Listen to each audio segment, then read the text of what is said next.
Obviously today, Assassin's Creed is a massive franchise. There's currently 12 mainline titles with a 13th right around the corner, not to mention the countless spin-offs, DLCs, and all the comics and book iterations. Even now, a Netflix TV series. Assassin's Creed has become a juggernaut in media in general, and is by far Ubisoft's most popular and successful IP, with over 200 million unit sales and over 120 million unique players, which only keeps increasing with every passing day. It's hard to think of a time when Assassin's Creed wasn't a part of the gaming landscape, but like all things, it started as a small idea from a single individual, and tons of moving parts and people had to come together to turn that single small idea into one of the biggest IPs in video games.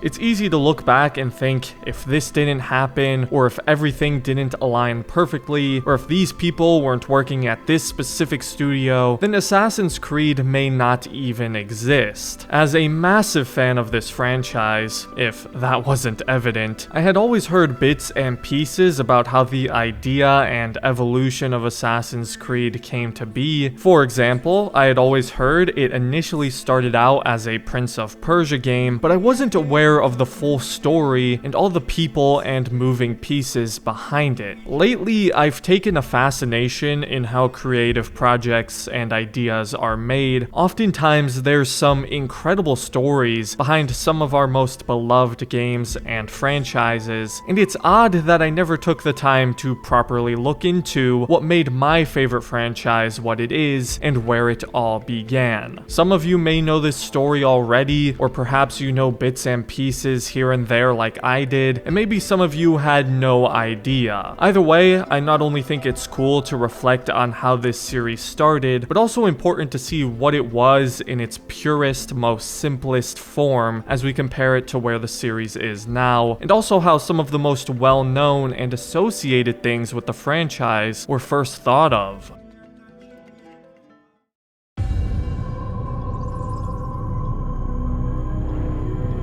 So, believe it or not, even though the first Assassin's Creed game would be released in 2007, this all starts back in the year of 1997. April 25th, 1997 is the date that Ubisoft opened their studio in Montreal. The studio is primarily responsible for the Assassin's Creed series, along with many other of Ubisoft's most popular and successful games. When it first opened, the studio comprised of a mere 50 employees. Pretty crazy considering it now sits as Ubisoft's largest studio with over 4,000 employees in 2023. And not long after the studio opened, about 3 months later, a man named Patrice Désilets was hired. For those who aren't familiar with Patrice Désilets, he is the creator of Assassin's Creed and would go on to serve as creative director for Assassin's Creed 1, 2, and Brotherhood, before leaving Ubisoft during the development of Brotherhood for reasons we will touch on later. But chances are, most of the things you love about Assassin's Creed all started with and came from the great mind of Patrice. Now, obviously he wasn't the sole creator and visionary for Assassin's Creed. Like any great franchise, he had a fantastic team around him that helped bring his vision to life, including co-creators Jade Raymond, who served as producer and executive producer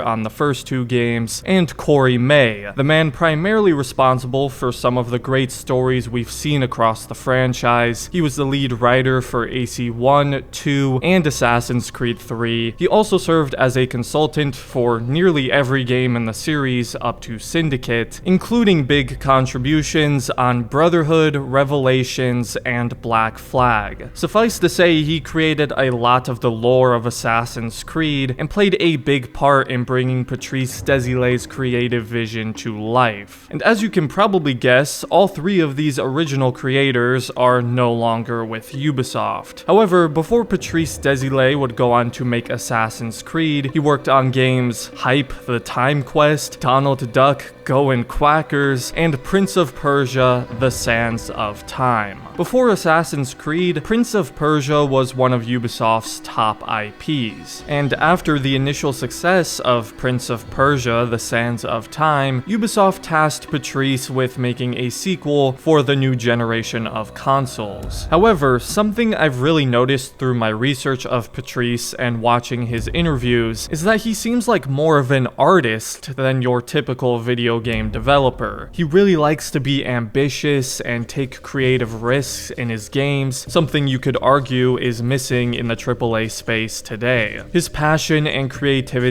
shines through his work, and when he was tasked with a Prince of Persia sequel, he wanted to do something different. The first innovation in the sequel was to take the open world approach for Prince of Persia and see just how far they could push the boundaries with next gen. This was decided before it would eventually morph into Assassin's Creed. Secondly, Patrice and his team didn't like the idea of the prince just being someone in line for the throne. They wanted the character and player to work for it and earn their position and power. So moving away from Prince, Patrice thought up ideas for a new character to play as in the series. This is what led him to reading a novel, Alamut, written by Vladimir Bartol in 1938. The novel is about an 11th century Ismaili leader known as the Man of the Mountain who founded an order known as the Assassins. And this novel was not completely fiction. The Assassins were real and they existed during the Crusades. In fact, that's where the word assassin originated from in the first place. However, they weren't as we knew them, with their red and white hoods and robes, with hidden blades and missing ring fingers. A small group of disciples within the Assassin Order did actually engage in combat as well, typically using daggers, nerve poison, and arrows. I'm sure you can imagine where the inspiration for what we know as the Assassin's Creed would come from. In fact, so much of Assassin's Creed is inspired by this novel. Al-Mualim is based on the Old Man of the Mountain, and even the phrase "nothing is true and everything is permitted" is from this novel. The original phrase being translated to "nothing is an absolute reality, all is permitted." Upon reading this novel, Patrice knew he wanted to make a game about these assassins. So the idea was, instead of playing as a prince, the player would be an assassin who was escorting a non-playable prince, and the working title for the game at the time was Prince of Persia: Assassin. However, the higher-ups at Ubisoft were concerned about creating a Prince of Persia game where you don't play as the prince. So Ubisoft's marketing division then suggested the name Assassin's Creed.